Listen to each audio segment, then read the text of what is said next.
Tuhan firman-Mu ajaib, kekal meski gunung menghilang. Tiada huruf yang gagal, tak terpatahkan siasat. Hidup seperti-Mu ya Allah, lebih dari emas. Aku bersaksi kitab-Mu, kitab yang suci. Terdengarkan firman-Mu, hibur hati yang duka. Terangilah langkahku kemanapun ku pergi. Biarkanlah firman-Mu berkuasa atasku. Ubahkanku, bebaskanku, ku mau menyenangkan-Mu. Tuhan firman-Mu ajaib, kekal meski dunia. Ubah dan bebaskan aku, mau menyenangkan-Mu. Ratu Sheba mendengar tentang hikmat Salomo sehingga ia datang dari suatu negeri yang jauh untuk mengunjunginya. Konotasi-konotasi apakah yang ada dari kunjungan itu? Ratu Sheba takjub akan hikmat Salomo, cara duduk pegawai-pegawainya, cara berpakaian, dan peraturan-peraturan yang ia berlakukan di rumahnya. Apakah yang dapat kita pelajari secara rohani dari hal-hal ini? Apakah kekayaan Salomo mempengaruhi secara negatif pada hidup dan juga kesaksiannya?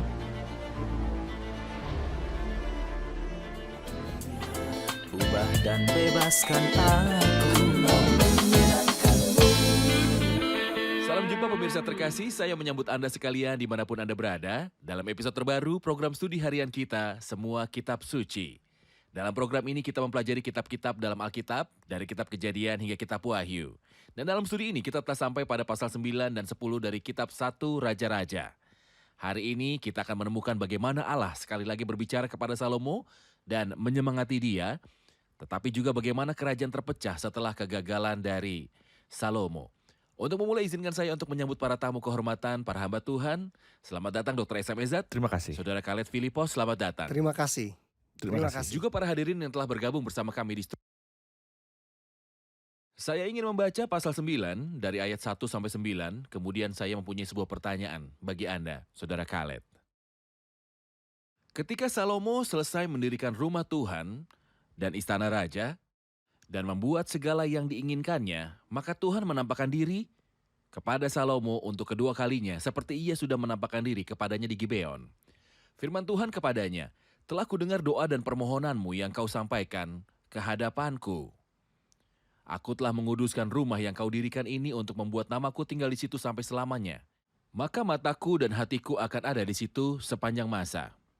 Mengenai engkau, jika engkau hidup di hadapanku sama seperti Daud ayahmu dengan tulus hati dan dengan benar, dan berbuat sesuai dengan segala yang kuperintahkan kepadamu, jika engkau tetap mengikuti segala ketetapan dan peraturanku, maka aku akan meneguhkan tahta kerajaanmu atas Israel untuk selama-lamanya, seperti yang telah kujanjikan kepada Daud ayahmu, dengan berkata, keturunanmu tak akan terputus dari tahta kerajaan Israel.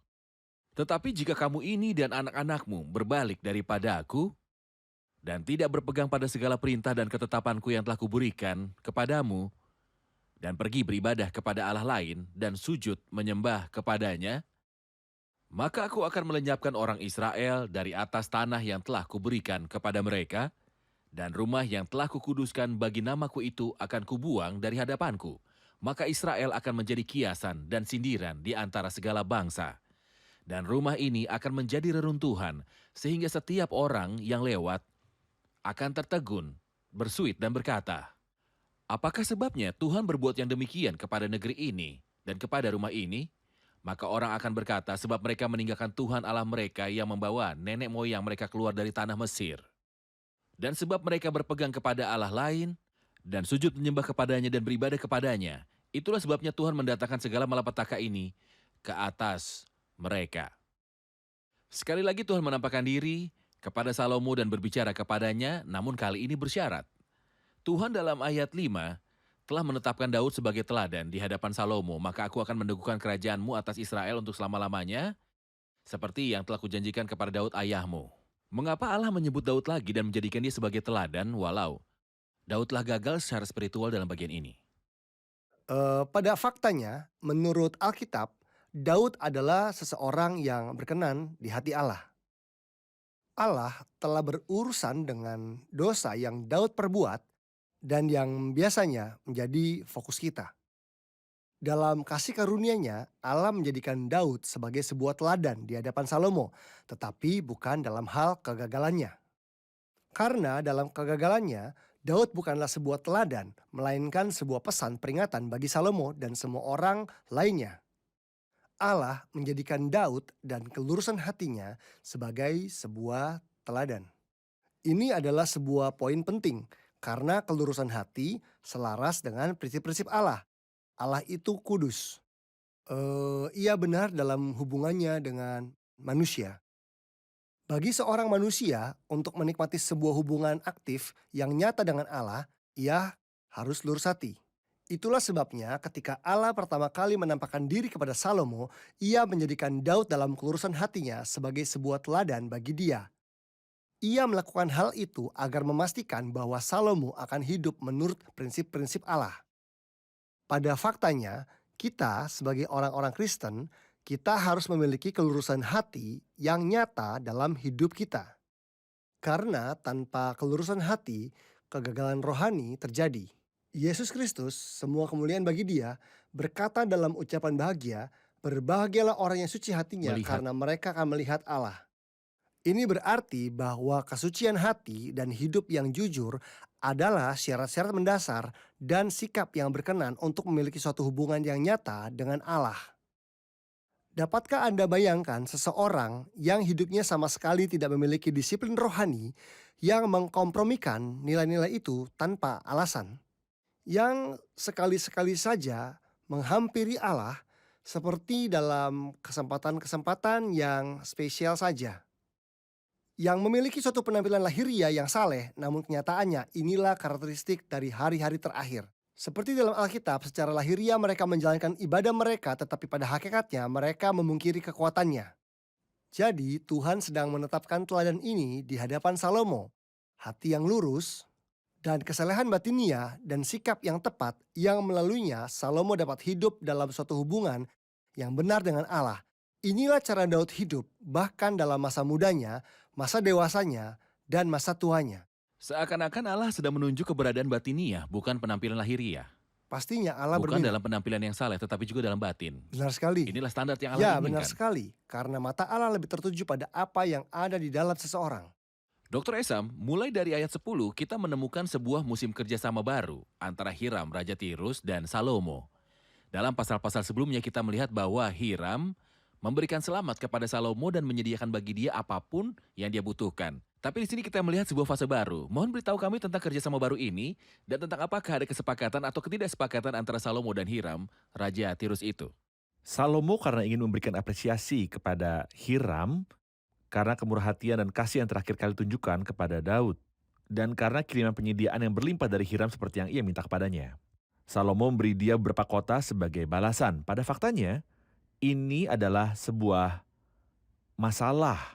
Ini bukanlah sesuatu yang membuat Salomo dipuji. Sebelumnya, Salomo mengirimkan gandunan minyak kepada Hiram sebagai balasan dari kiriman hadiah-hadiah darinya. Ini benar-benar bisa disetujui karena dia seharusnya menerima hadiah secara gratis. Tapi di sini Salomo menyerahkan harta pusaka dari Tuhan. Ia tidak memiliki hak untuk melakukan hal seperti itu. Kita membaca dalam kitab Imamat, saya pikir pasal yang ke-25. Ayat 23, tanah jangan dijual mutlak karena akulah pemilik tanah itu sedang kamu adalah orang asing dan pendatang bagiku. Di seluruh tanah milikmu, haruslah kamu memberi hak menebus tanah. Bukan hanya ia tidak boleh memberikannya, tetapi juga Ia ia tidak boleh diperbolehkan untuk menjualnya. Bahkan sekedar disewakan atau dibayar, ia tidak boleh menjualnya. Jadi tanah itu tidak dapat diberikan sebagai hadiah, disewakan atau bahkan dijual sebagai balasan untuk apapun. Salomo tidak memiliki hak untuk melakukannya. Mungkin Anda ingat kisah tentang Raja Ahab dan tetangganya Nabot, Nabot orang Israel. orang Yezreel. Ahab meminta Nabot untuk menyerahkan kebun anggur yang dekat dengan rumah Ahab dan ia mau menukarnya dengan lebih baik sebagai balasannya menurut perkataan Ahab. Nabot berkata bahwa ia tidak dapat memberikan tanah pusaka leluhurnya. Karena orang Israel sejati manapun tidak boleh memberikan harta pusaka Tuhan. Karena dengan melakukan itu berarti ia telah tidak menghargai nilai pusakanya. Jadi bagaimana mungkin seorang raja yang seharusnya menjaga tanah pusaka Tuhan malah tidak menghargainya? Namun di sini dalam kitab Tawarikh kita melihat karya kasih karunia yang menakjubkan. Dalam 2 Tawarikh 8, hal yang berlawanan persis terjadi setelah lewat 20 tahun selesailah Salomo mendirikan rumah Tuhan dan istananya sendiri. Maka Salomo memperkuat kota-kota yang diberikan Harun kepadanya dan menyuruh orang Israel menetap di sana. Di sini Hiram sendiri memberi kota-kota kepada Salomo. Tampaknya ia memberikan kembali beberapa kota yang sama yang telah Salomo tawarkan kepadanya dan Salomo mulai membangun kota-kota tersebut. Ini dari sudut pandang Salomo. Sedangkan dari sudut pandang Hiram yang benar adalah tidak peduli berapa harganya hadiah-hadiahnya, ia adalah seorang yang duniawi. Benar. Dunia tidak menghargai pemberian-pemberian ilahi, jadi Hiram menolaknya. Ia bahkan menamai kota-kota itu Kabul yang artinya tidak berbuah, tidak memiliki nilai. Inilah sifat sejati dari dunia yang tidak pernah menghargai pemberian-pemberian ilahi dan sebaliknya menolaknya. Poin kedua adalah bahwa Hiram yang menyerupai manusia pada umumnya cenderung selalu merasa lebih hebat dan untuk menunjukkan kepada orang bahwa mereka berhutang kepadanya. Tidak peduli apapun yang kau berikan kepadaku, aku kembalikan kepadamu lebih banyak. Perasaan ini memenuhi Hiram yang adalah sesuatu yang tidak aneh sama sekali. Baik, kita akan rehat sejenak dan kembali untuk menjawab pertanyaan hadirin. Pemirsa terkasih, kita akan berjumpa kembali setelah rehat. Bebaskanku, ku mau menyenangkanmu. Tuhan firman-Mu ajaib, kekal meski dunia. Ubah dan bebaskan aku, ku mau menyenangkanmu.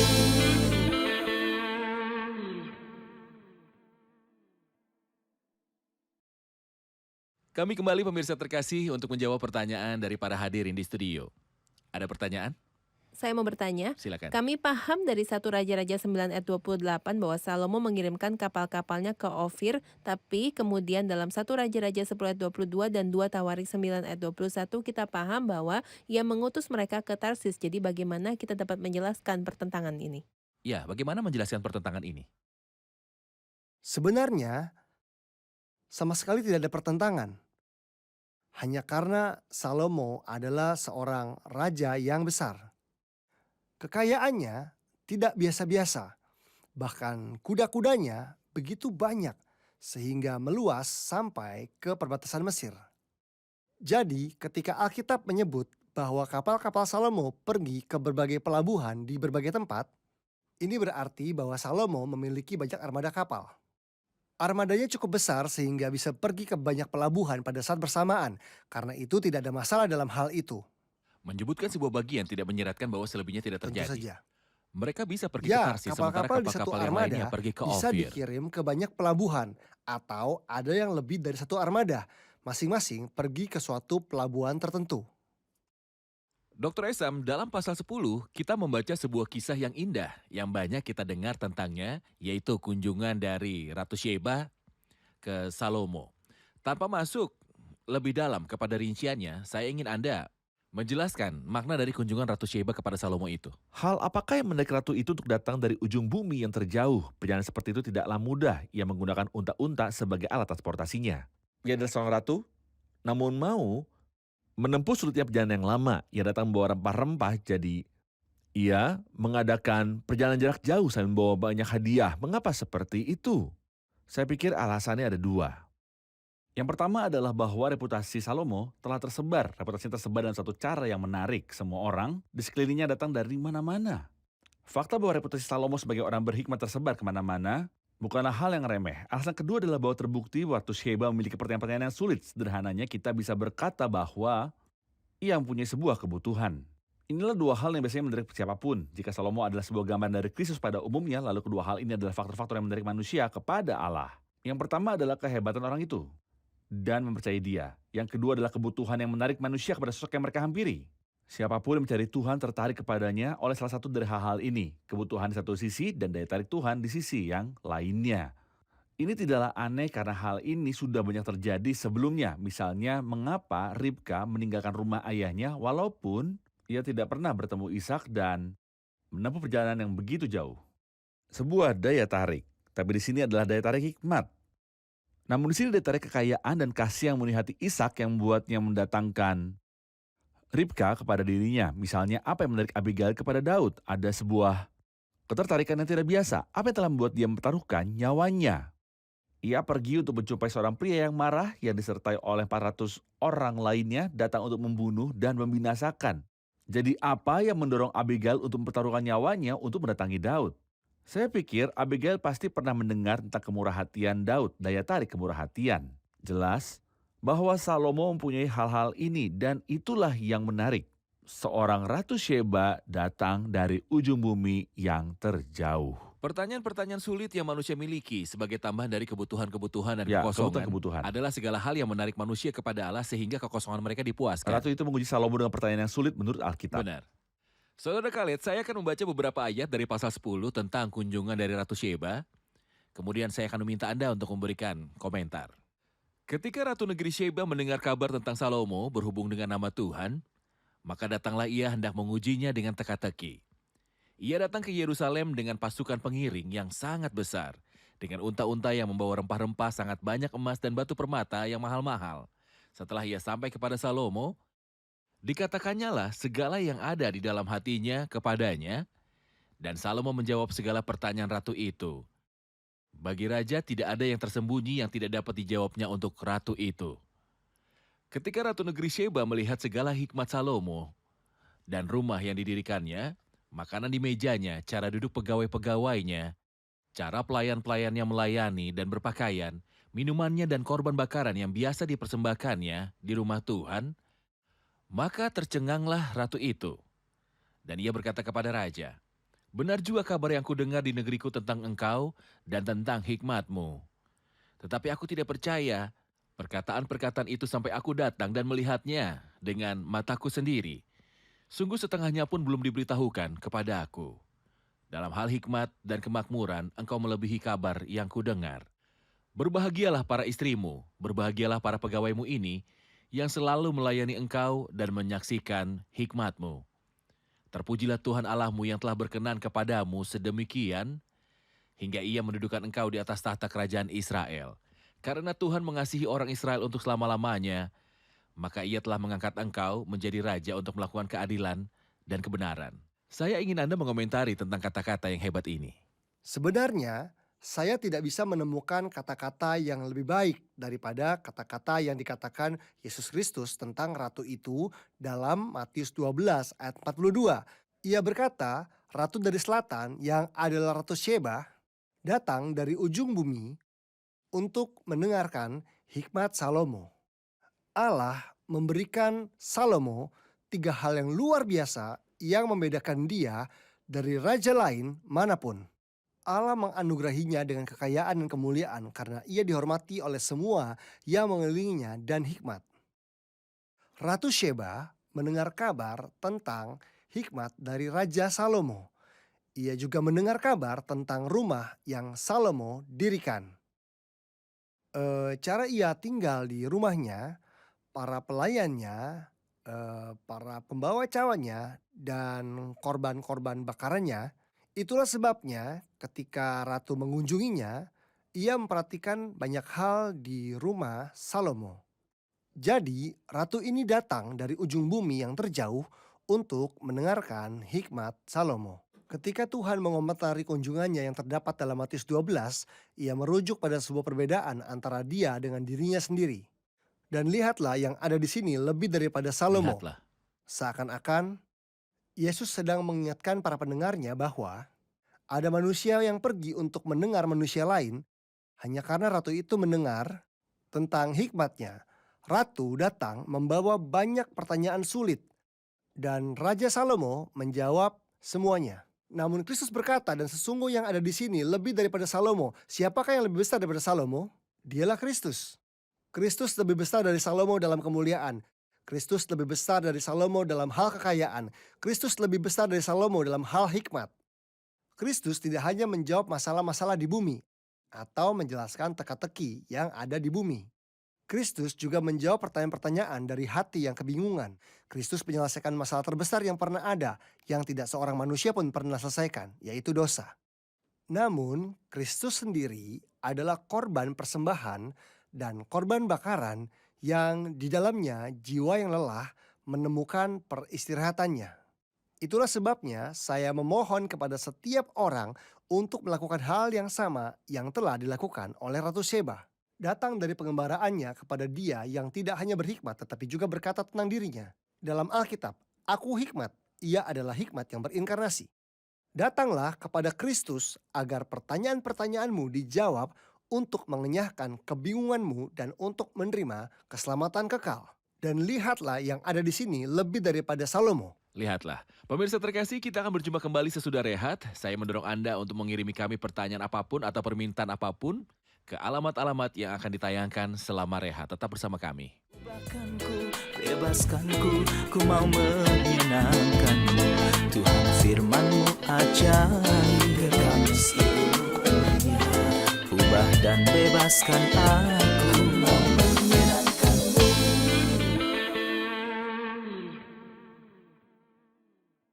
Kami kembali pemirsa terkasih untuk menjawab pertanyaan dari para hadirin di studio. Raja Salomo menjalani kehidupan yang sangat mewah. Tertulis bahwa hikmat dan kekayaan Salomo mengalahkan semua raja yang lain. Pertanyaannya sekarang, apakah kemakmuran dan kemewahan seperti itu memiliki suatu efek yang buruk pada kehidupan Salomo dan hubungannya dengan Allah? Apakah kemakmuran dan kemewahan seperti itu memiliki suatu efek yang buruk pada kehidupannya? Ya, itu benar. Mungkin inilah yang terjadi pada awal pemerintahan Salomo. Karena pada faktanya Ratu Sheba datang berarti ada sebuah kesaksian yang begitu hebat yang menarik dia untuk mengunjungi Salomo. Dalam pasal 10 ayat 24 kita membaca bahwa seluruh bumi berikhtiar menghadap Salomo untuk menyaksikan hikmat yang telah ditaruh Allah di dalam hatinya. Ini sendiri adalah kesaksian yang begitu hebat. Jika saya ke depan tetap sama, itu akan luar biasa. Karena semua yang Allah berikan kepada Salomo bisa digunakan untuk menjadi kesaksian bagi Allah. Sayangnya apa yang terjadi kemudian adalah bahwa Salomo tidak menggunakan apa yang telah Allah berikan kepadanya dengan cara yang tepat. Ia hanya menggunakannya untuk menyenangkan diri sendiri. Salomo lah yang berkata dalam Pengkhotbah 2, "Aku tidak merintangi mataku dari apapun yang dikehendakinya. Dan aku pun tidak menahan hatiku dari sukacita apapun." Ia tidak menahan diri. Jadi ia menggunakan semua ini untuk menyenangkan dirinya sendiri. Tentu ada alasan-alasan lainnya karena pada perempuannya memalingkan hatinya. Problemnya bukanlah pada kekayaan. Tidak ada yang salah dengan kemewahan. Tidak ada yang salah dengan kebesaran. Bahkan jika Salomo bertindak berlebihan seperti mengikuti kera dan burung merak. Namun tindakan ini menandakan bahwa ia menyimpang dari jalur yang telah Allah tetapkan bagi dia mengenai kekayaan, kebesaran, dan kemakmuran. Salomo menggunakan semua hadiah yang indah yang Allah berikan kepadanya bukan untuk kemuliaan Allah seperti yang Allah hendaki. Sayangnya, semua ini membuat Salomo menyimpang dari kesaksian yang benar. Karena itu, kerajaannya tidak berakhir dengan cara yang baik sama sekali. Saya ingin mendapatkan komentar final. Sebenarnya saya tidak mampu meninggalkan pasal 10 tanpa mengomentari tentang fakta bahwa ketika Ratu Sheba mengunjungi Salomo, ia memperhatikan hikmatnya, cara pelayanan, cara pelayannya, pakaian mereka, korban-korban bakaran, dan rumahnya. Jika memikirkan bahwa Salomo adalah sebuah gambaran dari Tuhan, dan bahwa para pegawainya merujuk pada orang-orang percaya yang berkumpul di sekeliling Tuhan, maka bagaimana gambaran kita dan penampilan kita mempengaruhi semua orang yang melihat kita? Dalam penyembahan kita, bagaimana penyembahan yang tepat dapat mempengaruhi dan menarik mereka yang jauh dari Tuhan untuk mau datang dan mengenal Tuhan? Mohon komentar Anda. Seperti sudah kami katakan sebelumnya, Ratu mendengar, lalu ia datang, kemudian ia melihat. Apakah yang dilihat oleh Ratu Sheba? Pertama, ia melihat semua hikmat Salomo, matanya tertuju pada pribadi Salomo sendiri. Orang yang menunjukkan matanya kepada Kristus. Ketika kita menjumpai di seputar Kristus, ia akan melihat tentunya melihat segalanya diatur dengan sempurna. Ayat-ayat berikut berbicara tentang rumah yang didirikan oleh Salomo. Rumah Tuhan itu menakjubkan. Tatanan rumah Allah itu menakjubkan. Perkumpulan jemaat itu menakjubkan. Rumah Tuhan artinya pemilik rumah itu adalah Dia yang menggerakkan siapapun yang ada di dalam rumah itu. Dialah yang menginstruksikan seseorang untuk pergi sehingga orang itu pergi dan seorang yang lain untuk datang sehingga ia datang. Dialah yang menggerakkan seseorang dan menyuruh orang lain untuk berdiam diri. Sebagai tambahan, ia tahu kebutuhan yang ada. Ratu datang dengan suatu kebutuhan di hatinya. Ia tahu tentang sebuah kebutuhan dan ia menuntun orang untuk memuaskan kebutuhan tersebut. Makanan di mejanya. Apakah Kristus menawarkan kepada kita ketika kita berkumpul di sekitarnya? Pastinya Kristuslah yang menawarkan makanan kepada kita. Itu sebabnya disebut di mejanya. Itu bukan makanan disuguhkan pada pelayan-pelayan, melainkan makanan pada meja Salomo. Siapa yang mengetahui kebutuhan hati? Sama seperti Salomo, Tuhan menawarkan pada kita makanan di mejanya untuk hal cara duduk pegawai-pegawainya dan cara para pelayan yang melayani. Kita perhatikan bahwa para pegawai duduk dengan sikap tunduk. Mereka bahkan datang dengan membawa rempah-rempah. Jadi mereka datang dengan hati mereka sambil membawa rempah-rempah dan bersama dengan itu mereka duduk untuk mendengarkan perkataannya. Mereka yang melayani dia, mereka menghargai kehebatan pelayanan mereka sehingga mereka tidak duduk melainkan mereka melayani dia. Cara pelayan-pelayannya melayani. Hal yang dapat diperhatikan adalah pakaian mereka. Iya. Pakaian mereka sangat penting karena hal itu merujuk pada bagaimana hadrat Allah terlihat di bagian dalam dan bagian luar. Kita tampak baik di batin saat kita tampak baik di dalam penampilan luar. Batin mengacu pada penyembahan kita. Jadi jika kita benar-benar menyembah, pastilah ini akan menghasilkan suatu kesaksian yang baik, yaitu yang terlihat dari luar. Kesaksian bagi orang Penampilan luar, cara duduk pegawai-pegawainya, cara pelayan-pelayan yang melayani dan berpakaian, minumnya, dan korban bakaran. Yang biasa dipersembahkan di rumah Tuhan, yang saudara kalian rujuk sebelumnya. Lihatlah hasil yang indah, saya duga ini bentuk yang persis dari sebuah pertemuan. Maka tercenganglah roh itu dan ia berkata kepada raja, benar juga kabar yang kudengar di negeriku. Saya ingin mengatakan di sini, bahwa kita banyak mendengar tentang bentuk dari sebuah pertemuan di gereja. Namun kapankah kita mendengar komentar benar juga kabar yang kudengar di negeriku? Ketika pengaturan-pengaturan dari sebuah pertemuan itu tepat dan sama dengan yang telah disebutkan di sini. Alkitab sendiri berkata bahwa jika seorang tidak percaya atau orang luar datang dalam hadirat Allah selama satu pertemuan gereja, apa yang akan terjadi? Segala rahasia yang terkandung dalam hatinya akan menjadi nyata. Sehingga ia sujud menyembah Allah dan mengaku, sungguh Allah ada di tengah-tengah kamu. Inilah konsekuensi normal bagi siapapun yang ada di hadirat Allah. Lalu orang ini akan berkata, benar juga kabar yang kudengar di negeriku, bahwa hadirat Allah ada di tengahmu bukanlah hanya sekedar perkataan belaka, tapi memang benar di negeriku tentang perkataan dan hikmatmu, tetapi aku tidak mempercayai kabar hal itu. Dan sebenarnya mereka hanya mendengar, tapi mereka tidak percaya nama Tuhan. Itulah sebabnya Ratu Sheba berkata akhirnya, terpujilah Tuhan Allahmu. Berbahagialah mereka yang duduk di hadapanmu, dan terpujilah Tuhan Allahmu. Ya, itu benar. Terima kasih, kita akan rangkum episode ini bersama hadirin di studio. Ketika Allah menampakkan diri kepada Salomo untuk kedua kalinya, ia berbicara kepadanya tentang berkat-berkat bersyarat. Bagaimana ia akan memberkati mereka jika mereka taat kepadanya dan hidup dengan hati yang lurus seperti halnya Daud. Mengapa Allah merujuk kepada Daud bahkan walaupun Daud telah gagal sebelumnya? Daud adalah teladan bukan karena kegagalannya, tetapi dalam fakta bahwa ia adalah orang yang berkenan di hati Allah. Allah ingin menekankan bahwa kondisi batin kita adalah hal yang penting, bukan penampilan luar. Seperti tertulis, berbahagialah orang yang suci hatinya, karena mereka akan melihat Allah. Bagi Allah, hati adalah hal yang penting, itulah sebabnya Daud menjadi teladan. Benar. Dimensi-dimensi kemuliaan Salomo yang manakah yang disingkapkan kepada kita melalui kunjungan Ratu Sheba? Dua hal yang menarik, dia datang dari ujung-ujung bumi. Pertama, kemasyhuran hikmat Salomo yang tersebar kemana-mana. Kedua adalah bahwa ia membutuhkan Salomo dan hikmatnya. Di sini kita melihat sebuah gambaran dari Tuhan Yesus yang menarik orang-orang kepadanya oleh keindahan kuasanya untuk memuaskan. Ya, benar. Tuhan memberkati. Terima kasih para hamba Tuhan. Kita akan lanjutkan diskusi ini di episode selanjutnya. Apakah Salomo melakukan hal yang terbaik untuk menghindari dosa-dosa mereka yang ada sebelum dia? Apakah ia hidup benar? Apakah ia jatuh ke dalam kesalahan-kesalahan yang sama? Suatu waktu datang ketika Allah mengizinkan kerajaan Allah yang bersatu, umat Israel, terpecah belah. Mengapa Allah mengizinkan suatu perpecahan di antara umatnya? Rehabeam, anak Salomo, harus memilih antara nasihat para tua-tua atau nasihat orang-orang muda. Yang manakah yang ia pilih untuk turuti?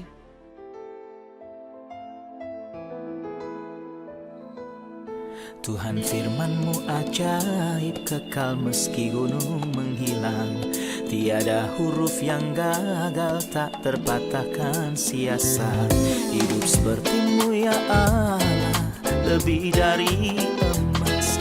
Aku bersaksi kitab-Mu, kitab yang suci. Terdengarkan firman-Mu, hibur hati yang duka. Terangilah langkahku kemanapun ku pergi.